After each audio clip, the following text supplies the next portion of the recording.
Nah, secara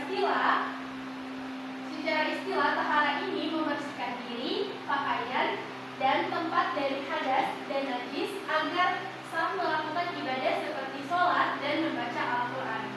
Rasulullah SAW bersabda, kebersihan adalah sebagian dari iman. Hadis riwayat Muslim.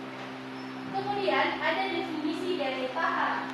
Menurut para ulama, tahara adalah menghilangkan hadas atau najis dengan cara tertentu sesuai dengan syariat Islam.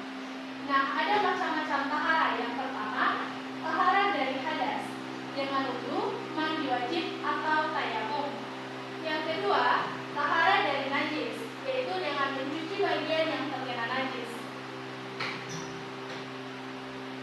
Kemudian ada macam-macam tahara. Yang pertama, tahara dari hadas kecil, yang itu dilakukan dengan cara berwudu. Yang kedua, tahara dari hadas besar, dilakukan dengan mandi wajib.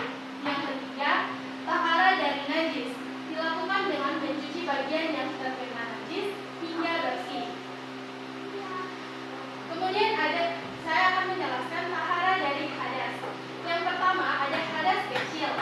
Itu disebabkan oleh hal-hal seperti buang air kecil, buang angin, dan tidur nyenyak.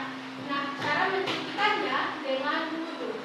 Kemudian yang kedua, ada hadas besar, disebabkan oleh haid, nifas, atau junub. Cara mencucikannya dengan mandi wajib. Kemudian ada tahara dari najis. Najis adalah segala sesuatu yang dianggap kotor menurut syariat Islam. Nah, cara mencucikannya yang pertama, mencuci bagian yang terkena najis hingga hilang warna, bau, dan rasanya. Yang kedua, menggunakan air suci atau tanah jika itu najis anjing atau babi. Kemudian ada contoh tahara dalam kehidupan sehari-hari.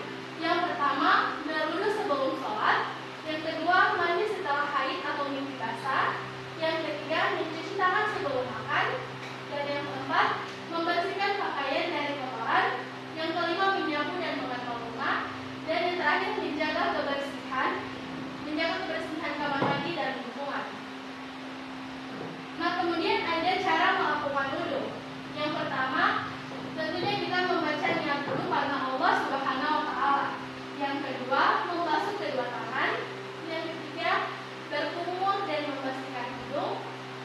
Yang keempat, membasuh wajah. Kemudian yang kelima, membasuh tangan sampai siku. Yang keenam, mengusap kepala dan telinga. Yang ketujuh, membasuh kaki sampai mata kaki. Dan yang terakhir, membaca doa setelah wudu. Kemudian di sini ada langkah-langkah mandi wajib. Yang pertama, niat mandi wajib. Yang kedua, membersihkan najis dari badan. Yang ketiga, berwudu. Yang keempat, menyiram air ke seluruh tubuh mulai dari kepala hingga kaki secara merata. Kemudian di sini ada tata cara tayamum. Nah, tayamum itu dilakukan jika tidak ada air atau tidak bisa memakai air karena sakit. Langkah-langkahnya yang pertama, tentunya kita membaca niat tayamum. Yang kedua, menyentuh tanah atau daun suci dengan kedua tangan. Yang ketiga, mengusap wajah. Dan yang terakhir, menyentuh tanah lagi lalu mengusap kedua tangan hingga pergelangan. Nah, kesimpulan dari materi